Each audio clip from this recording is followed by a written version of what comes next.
Nuevamente queremos volver a recordar cómo administramos nosotros los periodos de enseñanza. Usualmente dividimos por trimestres y este trimestre ya está pronto a finalizar, el que estaba abarcado por los meses de julio, agosto y septiembre. Y durante estos meses estuvimos estudiando el tema de los afectos religiosos, basado en un libro de Jonathan Edwards con el mismo nombre. Un libro que nació por la necesidad de defender la legitimidad del avivamiento, del primer gran avivamiento que se vivió. Claramente, hay mucho que podríamos en sí mismo estudiar acerca de los avivamientos. No ha sido el enfoque principal del curso, sino lo que precisamente le llevó el Señor a escribir a este siervo para defender que el movimiento fue legítimo. Pero está, ¿verdad? Siempre esta necesidad de resaltar que mucho de lo que hoy se llama avivamiento no lo es, porque cuando usted le pone una fecha a algo, está como el hombre queriendo darse en sí mismo la autoridad de decir cuándo es que el Espíritu del Señor va a hacer grandes cosas, dictándole a Dios cuándo y cómo debe actuar. No solamente es el tema de que nosotros no vemos que ese sea el patrón de los avivamientos que tenemos en la Escritura y de aquellos que son reconocidos como tales en la historia, sino que también las señales de lo que ocurren también difieren muchísimo de lo que hoy también se hace llamar de esa manera.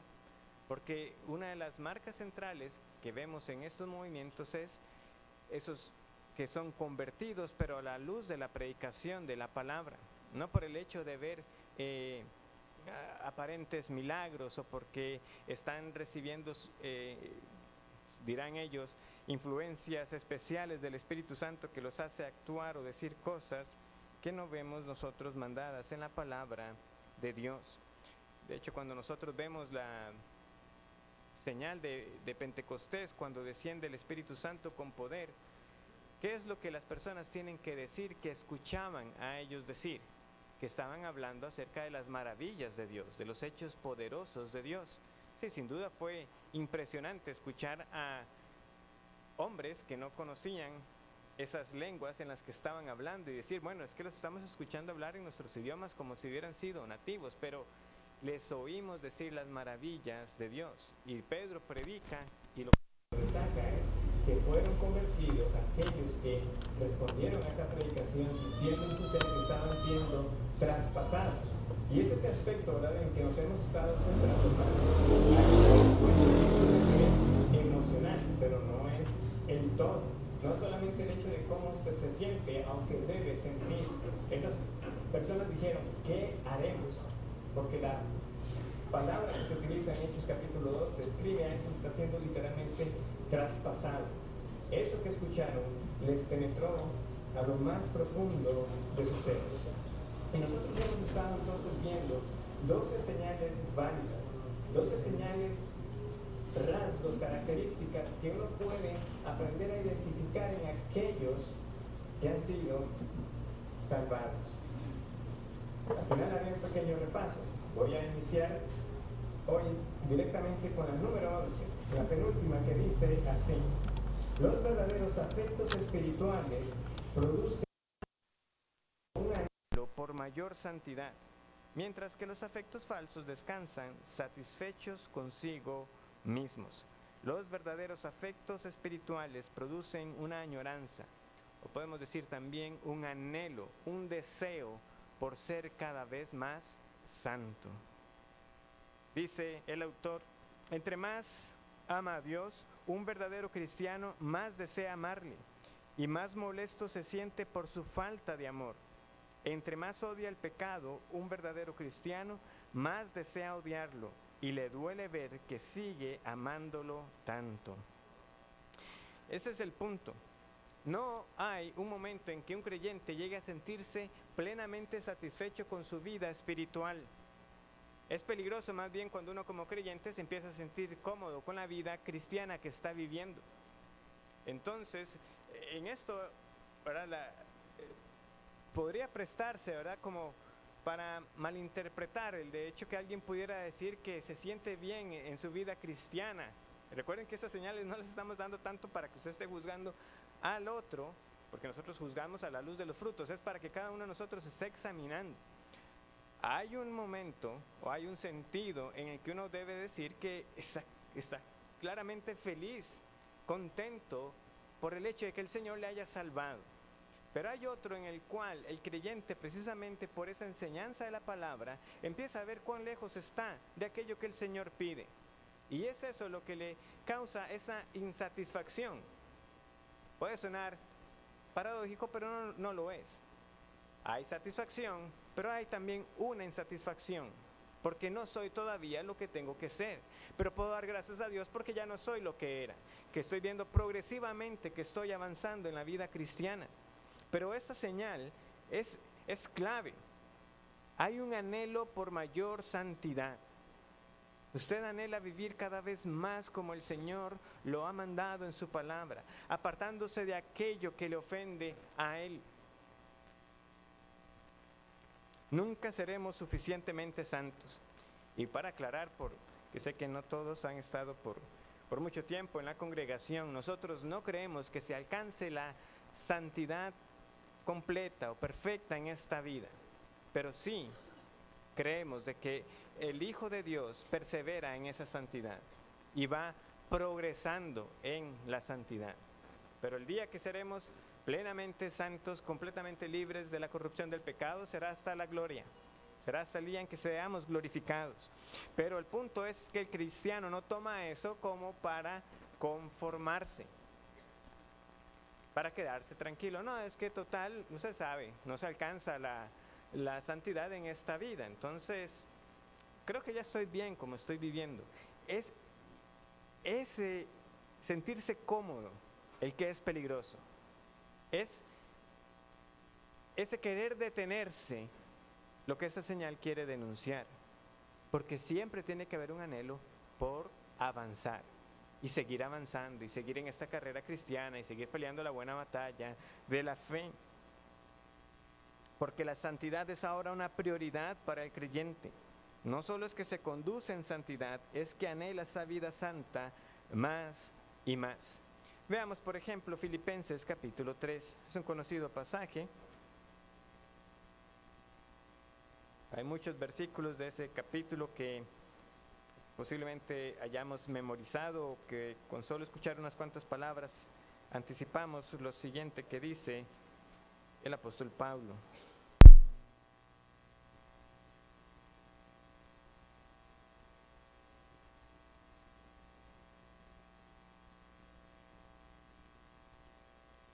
Pablo ha dicho que él ha estimado todo como pérdida, una palabra que da a entender claramente que cosas sin valor.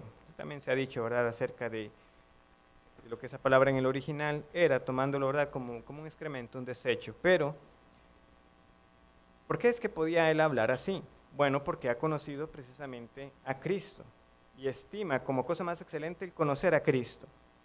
Pero el apóstol no se siente que ya llegó hasta donde tenía que estar. Vean lo que dice a partir del versículo 13. Hermanos, yo mismo no pretendo haberlo ya alcanzado, pero una cosa hago, olvidando ciertamente lo que queda atrás y extendiéndome a lo que está delante, prosigo a la meta, al premio del supremo llamamiento de Dios en Cristo Jesús. Así que, todos los que somos perfectos, esto mismo sintamos, y si otra cosa sentís, eso también os lo revelará Dios. No pretendo haberlo alcanzado. ¿Y qué hace Pablo? Sigue corriendo. Y es el ejemplo que él desea que sea imitado. Si van a imitar algo en mí, imiten esto. Que reconociendo que no hemos llegado a la meta, sigamos corriendo como si llegáramos a la meta en esta vida. Corriendo, teniendo esa gloria fijada en nuestros ojos.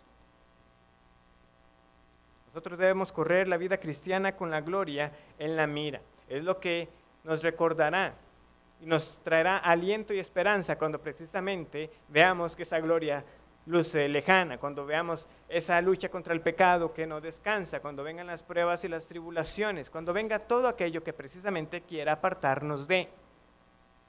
No es muy diferente a lo que también Pablo escribe a los colosenses, ¿verdad? Que pongamos nuestra mirada en las cosas de arriba, pero seguidamente, entonces, ¿qué nos dice? Y desechemos pues malicia, inmundicia.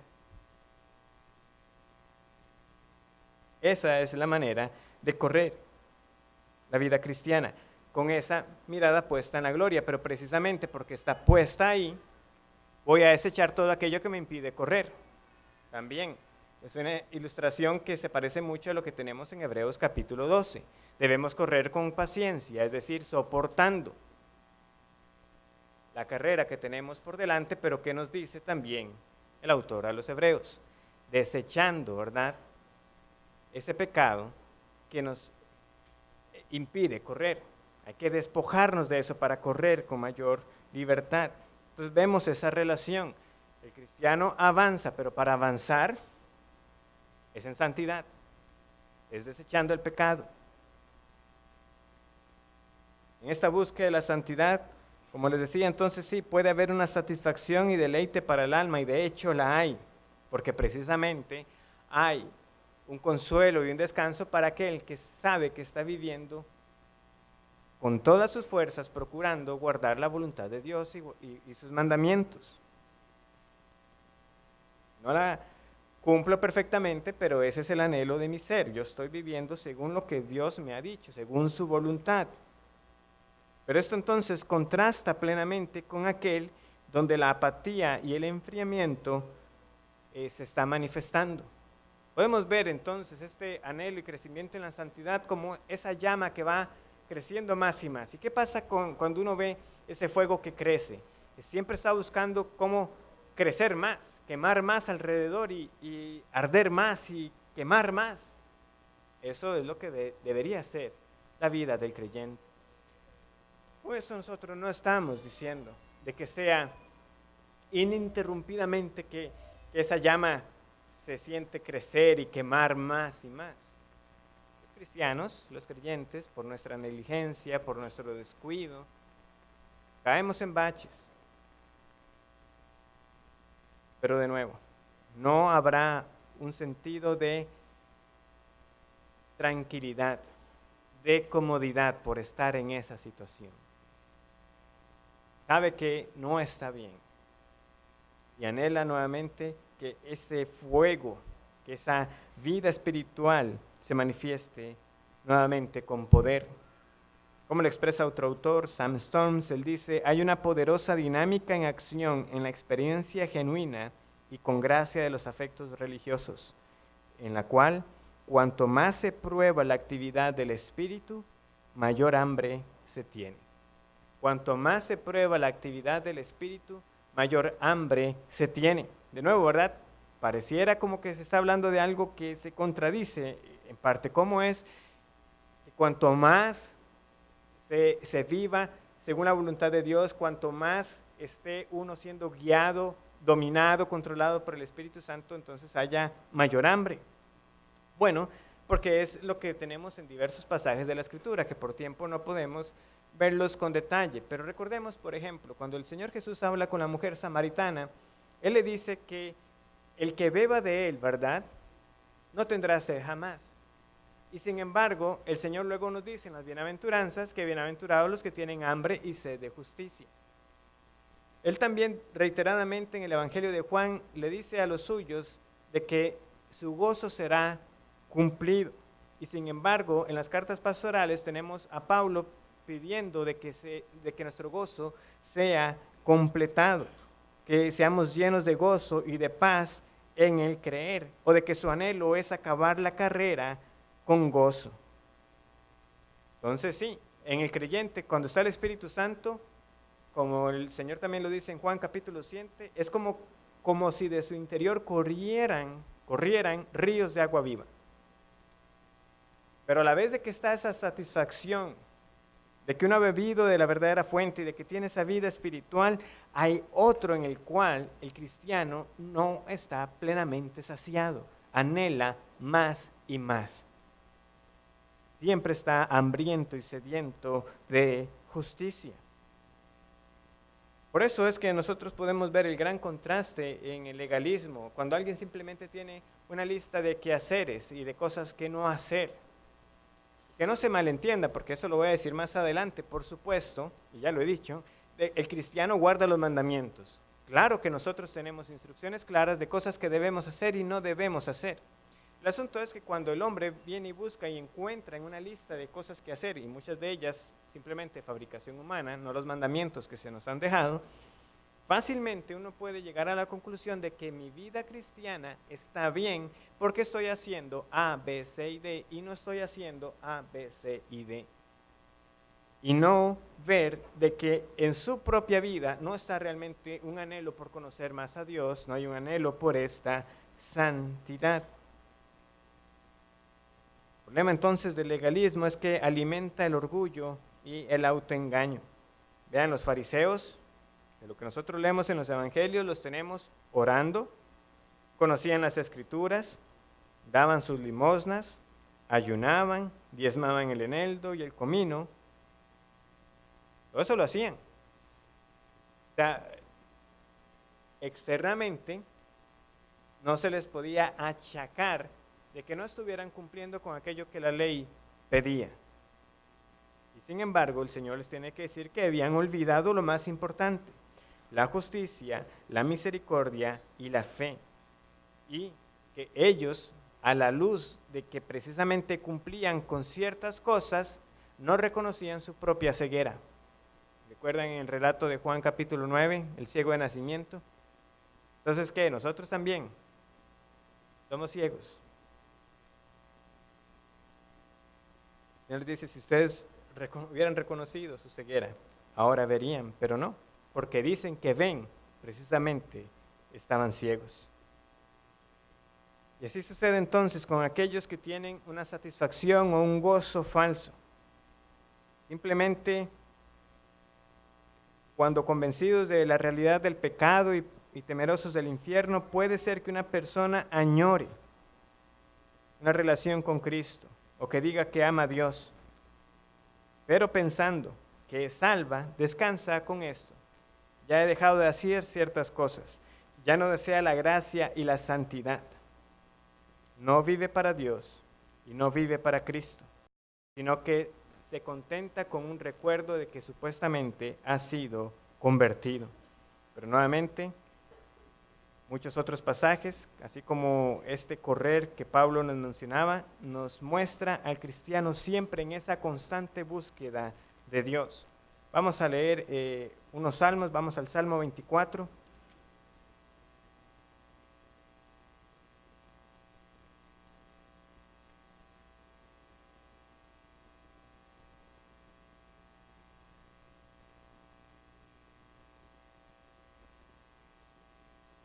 Del Salmo 24:6, tal es la generación de los que le buscan, de los que buscan tu rostro, oh Dios de Jacob. Salmo 69, versículo 32.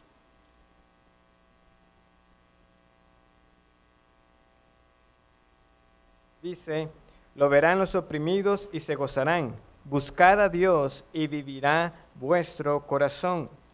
Y ahí cerquita el Salmo 70, versículo 4.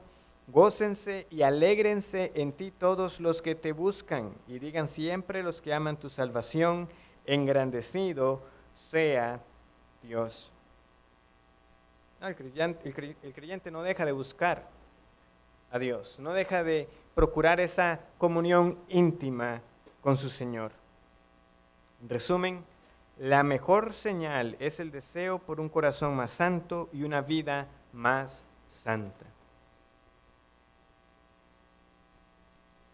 Aunque conocemos, ¿verdad?, por nuestra labor pastoral, el trasfondo de muchos, la pregunta siempre es importante que cada uno la haga. ¿Por qué cree usted que es del Señor?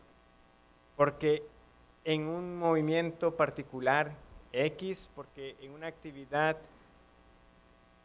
en un retiro que llaman,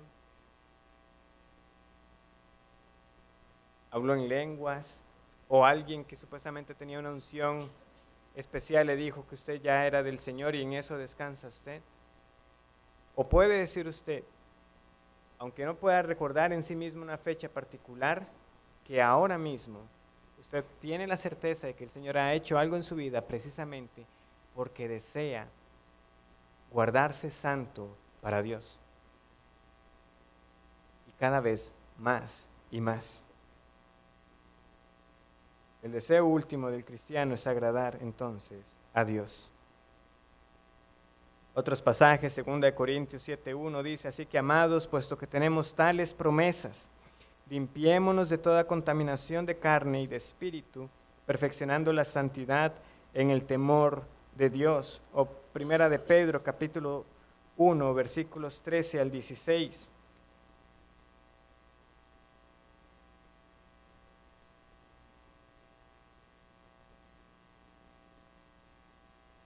Dice el apóstol, por tanto, ceñid los lomos de vuestro entendimiento, sed sobrios y esperad por completo en la gracia que se os traerá cuando Jesucristo sea manifestado.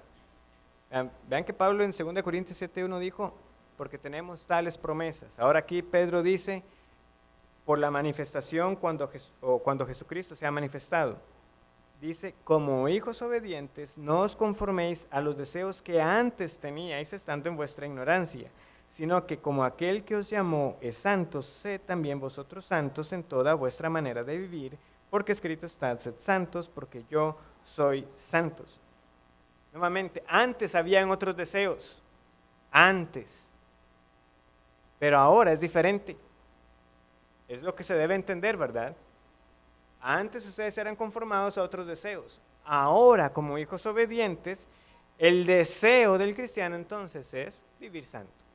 Porque Dios es santo. Pero es algo que quiere, es algo que está procurando, es algo en lo cual haya entonces esa satisfacción. El conocido Salmo 73, 25, 26, cuando el salmista pregunta, ¿quién tengo yo en los cielos sino a ti? Y fuera de ti nada deseo en la tierra. Muchos lo conocemos, lo recitamos, lo memorizamos. Pero si usted lee todo el Salmo, ¿cómo inicia ese Salmo? Él está teniendo amargura en su ser, está viendo la prosperidad de los impíos, pero dice, hasta que entrando en tu santuario comprendí el fin de ellos. Cuando el cristiano entonces está dubitativo, cuando pueda verse tentado a pensar de que qué provecho hay en esta vida guardando los mandamientos de Dios y guardándose santo para Él, el Señor le recuerde cuál es el fin. Y entonces puede decir, no, completamente. Esa vida solamente tiene un único final, que es la destrucción. Pero con el Señor yo lo tengo todo. Por eso puede decir que entonces que en esta tierra ya no desea nada más. Pero para poderlo decir es porque precisamente ha habido ese cambio de deseos. Ya no se está buscando lo mismo que busca el mundo por esas mismas razones. El tener abundancia de posesiones materiales, de una larga vida, de mucha prosperidad, pero apartado de Dios.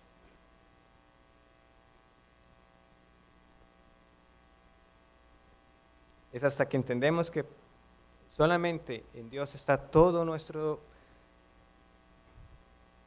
lo que realmente se nos da en Cristo, todas esas riquezas espirituales. Entonces eso ya uno puede decir, mi carne y mi corazón desfallecen, mas la roca de mi corazón y mi porción es Dios para siempre. Pero la verdad es que cada día tenemos que batallar contra los ídolos que se levantan en nuestro corazón. Pero la meta está clara. Anhelo una vida santa para Dios. Con esto entramos a la última señal, la cual claramente no terminaremos hoy, sino la próxima semana, si el Señor lo permite. Y es la más extensa de todas. Es el fruto de los afectos espirituales verdaderos, es la práctica cristiana. Es la práctica cristiana. Por eso les decía que no teníamos que confundir el hecho de que el cristiano sí guarda mandamientos, sí hay cosas que tenemos que hacer, porque la práctica cristiana, el ejercicio cristiano, la vida cristiana, Se puede resumir en los siguientes aspectos. El cristiano verdadero dirige todos los aspectos de su comportamiento por las reglas cristianas, por los mandamientos. En segundo lugar, hace que el vivir santamente sea el enfoque principal de su vida. Es su labor y su preocupación por encima de todo lo demás. Y en tercer lugar, persevera constantemente en esta labor hasta el final de su vida. Ampliemos entonces esa primera declaración. El cristiano verdadero dirige todos los aspectos de su comportamiento por las reglas cristianas. ¿Eso es así? Bueno, muchos pasajes, pero leamos dos. Juan 15:14.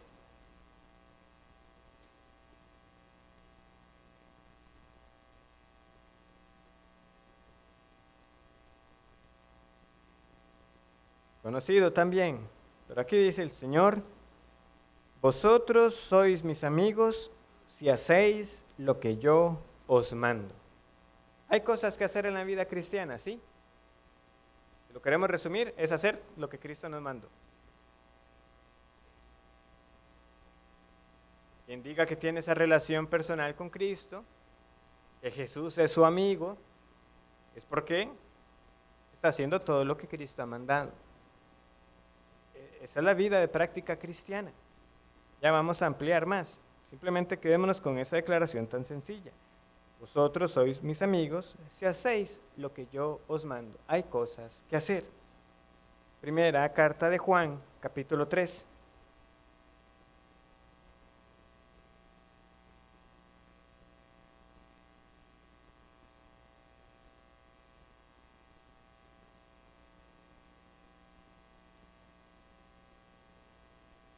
Primera carta de Juan. Creo que esa cita la tengo mal.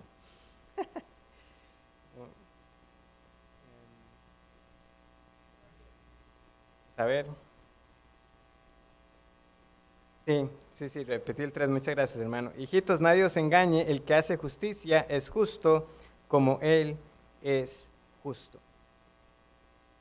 El que hace justicia es justo como Él es justo. ¿A quién se está refiriendo? Claramente al Señor. Y esto viene después de que se ha hecho la gran declaración, ¿verdad? Mirad cuál amor nos ha dado el Padre para que seamos llamados hijos de Dios. Juan no se dejaba de sorprender de que él fuera amado por Dios. Como en otras instancias, algunos compartiendo acerca del Evangelio de Juan, les reiteraba, cuando hablamos del discípulo amado por Dios, no tenemos que ver ahí como Juan exaltándose, es que yo soy el discípulo amado por el Señor. Era más bien el asombro, soy amado por el Señor. Y esto lo confirma. Mirad cuán grande amor nos ha dado el Padre para ser llamados hijos de Dios. Y sin embargo, aunque tiene esa gran declaración que lo asombraba, él tiene igualmente que recordar a sus lectores que aquellos que son hijos de Dios hacen justicia como Él es justo. Es esta entrega una obediencia total que debe caracterizar al creyente. El hecho que cuando estoy diciendo obediencia total, no es que obedezcamos perfectamente, pero esa es la disposición, es que no hay otra forma de verlo. Es esa entrega sin reservas. Yo voy a obedecer al Señor en todo lo que me ha pedido. Otra cosa es que lo pueda cumplir perfectamente en todo tiempo, en todo momento. Pero no tengo otra meta, no tengo otra resolución. Y tampoco quiere decir esta obediencia total que sea simplemente evitar prácticas malas, sino que requiere obediencia a los mandamientos de Dios. No podemos decir, dice Edwards, que alguien sea un cristiano verdadero solo por el hecho de que no sea ladrón, mentiroso, blasfemo, borracho, fornicario, arrogante, cruel o feroz. Muchos pueden decir, pero yo no soy un borracho, yo proveo para mi familia, yo no soy un blasfemo, o yo no vivo en adulterio, yo he sido fiel en mi matrimonio todos estos años. sino que positivamente tiene que ser temeroso de Dios, humilde, respetuoso, manso, pacífico, perdonador, misericordioso y amoroso. Sin estas cualidades positivas, no está obedeciendo las leyes de Cristo. Ya la semana pasada tratábamos, ¿verdad?, que aquel que es cristiano es como Cristo, y destacamos tan solo unos cuantos frutos, unas cuantas virtudes de humildad, de compasión, de misericordia. Es que positivamente eso se tiene que ver. Esa es la práctica cristiana. Porque vivir sin hacer cosas malas, como mayormente la gente entiende, no estar haciendo cosas malas, muchos viven así. Por eso es que se creen decentes y respetuosos y buenas personas y de que se merecen el cielo. Pero no solamente es evitar prácticas malas, es activamente y positivamente guardar los mandamientos de Dios. Ya hace unos años el pastor Eric nos dio 2 cursos, ¿verdad? En 2 cursos acerca de los mandamientos de Dios. Y cuando los estudiábamos, ¿qué era lo que se tenía que notar al respecto? Cuando uno tiene ese mandamiento expresado en forma negativa, hay también otro aspecto positivo que está siendo mandado. Cuando se nos manda, no mentirás, no es solamente que alguien pueda decir, yo no ando diciendo mentiras, sino que hablarás la verdad. Es hablar entonces la verdad en todo tiempo. Cuando Dios nos dice que no tengamos dioses ajenos delante de Él, es porque solo debemos tener un Dios delante de nosotros, quien sí debe ser adorado. Y de que eso es así para nosotros, de este lado de la cruz, ¿verdad? Porque lamentablemente sabemos de algunos grupos que simplemente quieren decir que no, ya todas esas leyes pasaron, ya ahora estamos bajo la gracia. Veamos que ese mismo principio lo vemos muy claramente expresado en Efesios capítulo 4. Donde vemos que Pablo reitera básicamente los mandamientos que tenemos ya dados desde Éxodo capítulo 20 y destaca no solamente esa faceta negativa, por decirlo así, sino también el mandamiento positivo. Vamos a Efesios capítulo 4, versículo 22. Dice así: en cuanto a la pasada manera de vivir, despojaos del viejo hombre, que está viciado conforme a los deseos engañosos, y renovaos en el espíritu de vuestra mente, y vestíos del nuevo hombre, creado según Dios, en la justicia y santidad de la verdad. Por lo cual, desechando la mentira, no mentirás. Hablad verdad cada uno con su prójimo, positivamente, porque somos miembros los unos de los otros. Airaos, pero no pequéis, no se ponga el sol sobre vuestro enojo, ni deis lugar al diablo. El que hurtaba, no hurtarás, no hurte más, ¿pero qué? Si no trabaje, haciendo con sus manos lo que es bueno, para que tenga que compartir con el que padece necesidad. Ninguna palabra corrompida salga de vuestra boca, sino la que sea buena para la necesaria edificación, a fin de dar gracia a los oyentes. Y no contristéis al Espíritu Santo de Dios, con el cual fuisteis sellados para el día de la redención. Quítense de vosotros toda amargura, enojo, ira, gritería y maledicencia y toda malicia. Antes, sed benignos unos con otros, misericordiosos, perdonándoos unos a otros, como Dios también os perdonó a vosotros en Cristo. No es solamente, no haga esto, no haga lo otro, sino positivamente, haz esto y haz esto otro. Esto es lo que tiene que verse en una vida de práctica cristiana. Entonces, no importa. Usted puede decir que en su momento tuvo visiones, que ha tenido sueños, que ha sentido algo en su ser que le conmueve hasta lo más profundo. La señal de que el Señor ha hecho algo en su vida es que continuamente está viviendo en la práctica cristiana, ejerciendo la piedad. No solamente una vida que dejó de hacer ciertas cosas, sino que positivamente está haciendo aquello que el Señor nos ha mandado. Luego, también he dicho lo siguiente: la práctica cristiana hace que el vivir santamente sea el enfoque principal de su vida. Es su labor y su preocupación por encima de todo lo demás. Vean, rápidamente uno está detectando, ¿verdad?, cuán frecuentemente Edwards trae la santidad en este libro. constantemente. Los afectos religiosos, ¿verdad? Cuando él decía, están movidos por la hermosura de la santidad. Usted ama a Dios por lo que Él es, porque es precisamente nacido del Espíritu Santo, va a vivir en santidad. En la señal anterior estábamos hablando de la santidad, y otra vez viene y dice, la práctica cristiana tiene la santidad como su enfoque. Claramente está relacionado con la señal anterior, pero veamos que lo que está añadiéndose aquí es ese enfoque o esa prioridad que se le da. No es solamente entonces que se anhela vivir más santamente, es que lo tiene uno como resolución de vida. Y para ilustrar esto, por ejemplo, en Tito 2:14, cuando se nos dice que hemos sido redimidos por el Señor, se nos dice no solamente para que hagamos buenas obras. ¿Qué es lo que dice ese pasaje? Para que seamos celosos de buenas obras.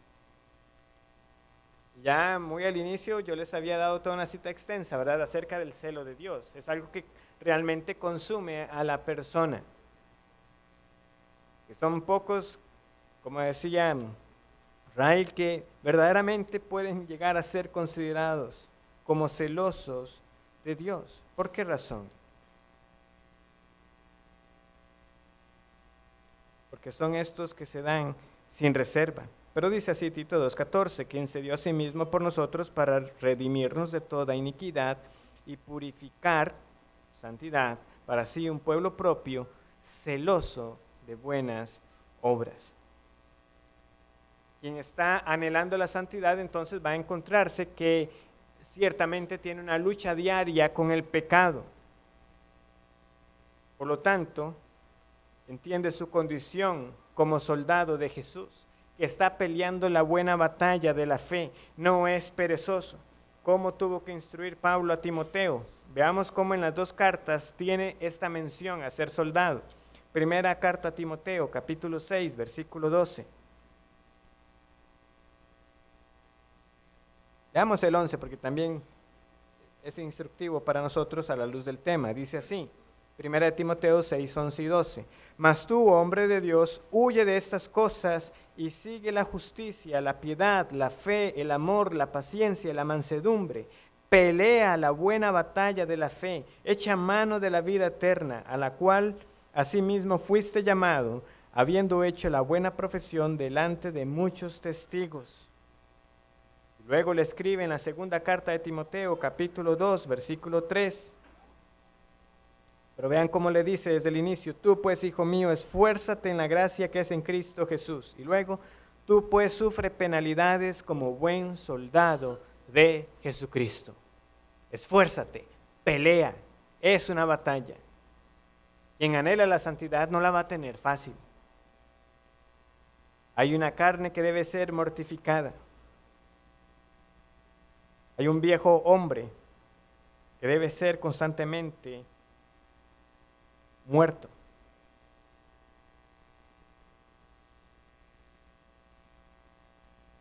Para pelear esta buena batalla se requiere de toda la armadura de Dios. No puedo entrar en detalles porque ese ya fue el curso de la vez pasada. Pero se sabe que el Señor nos ha dado toda una armadura para resistir los dardos del enemigo. Ese es el que está peleando, ese es el que está procurando, que ha puesto la santidad como esa meta en su vida. La pereza en el servicio a Dios, dice Edward, se condena igual que la rebelión abierta. El siervo negligente es un siervo malo que será echado en las tinieblas de afuera con los enemigos abiertos de Dios, con los que son abiertamente enemigos de Dios. ¿De dónde dice él esto? Vamos a Mateo 25.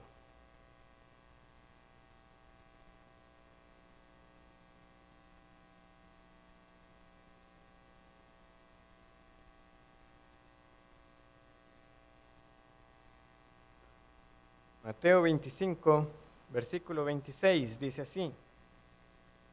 Respondiendo su señor le dijo, siervo malo y negligente o descuidado, ¿sabías que ciego donde no sembré y que recojo donde no esparcí?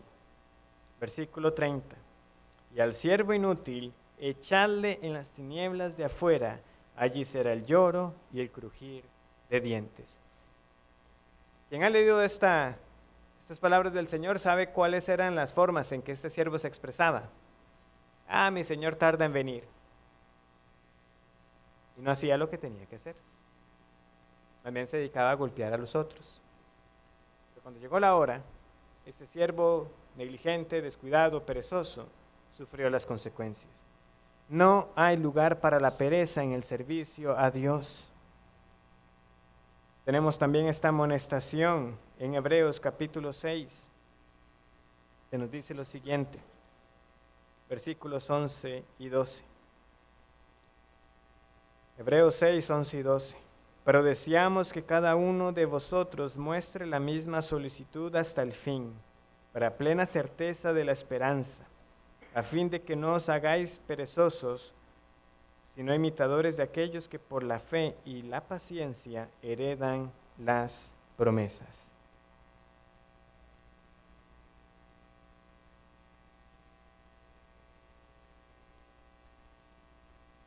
Finalmente les decía, otra marca de esta práctica cristiana es que el cristiano persevera constantemente en esta labor hasta el final de su vida. No es solamente que está en una batalla, no es solamente que no es perezoso por un tiempo, no, es que es hasta el final. Hasta el final, por eso es perseverancia. Muchos pueden mostrar un ímpetu, ¿verdad?, inicial. Muchos pueden mostrarse muy animados. Y hemos sido testigos de casos así. Personas que vienen por un tiempo, escuchan, están sumamente alegres, esto es lo que por tanto tiempo nunca se me dijo, qué bueno que es esto, quiero hacer muchas cosas, cómo puedo ayudar, y de un momento a otro ya no están. Y no están, y es que no quieren saber nada más. Pero la práctica cristiana es una perseverancia constante hasta el final de su vida.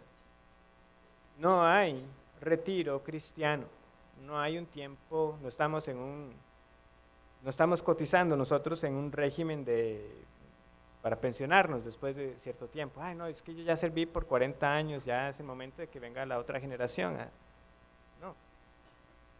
En lo que sea, con las fuerzas y la vida y el aliento que el Señor me dé, yo voy a estar trabajando constantemente en su causa.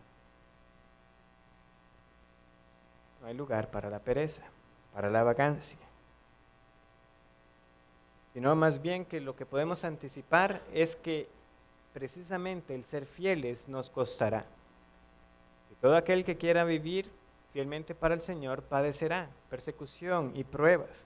Pablo tuvo que decirle a las iglesias que había establecido en Hechos capítulo 14, versículo 22, que era necesario que a través de muchas tribulaciones entremos en el reino de Dios. Pero ¿qué estaba haciendo él con ellos? Les estaba confirmando los ánimos y exhortándoles a que permaneciesen en la fe.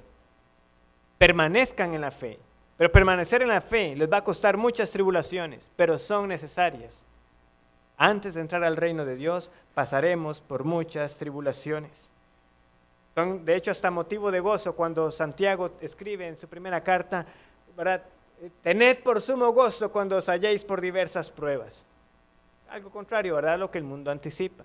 ¿Cómo va usted a tener por gozo el estar siendo probado constantemente, sabiendo que el fruto de estas pruebas produce paciencia? Porque el Señor no manda nada en vano. Precisamente nos está moldeando, nos está madurando, nos está capacitando. ¿Para qué?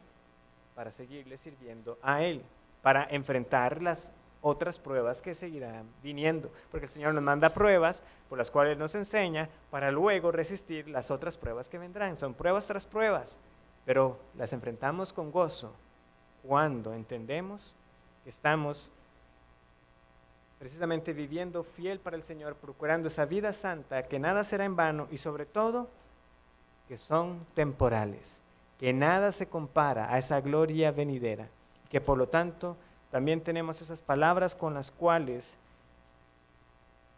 el Señor alentó a una de estas iglesias en Apocalipsis. Vamos a Apocalipsis capítulo 2, versículo 10. Se le escribió a la iglesia en Esmirna: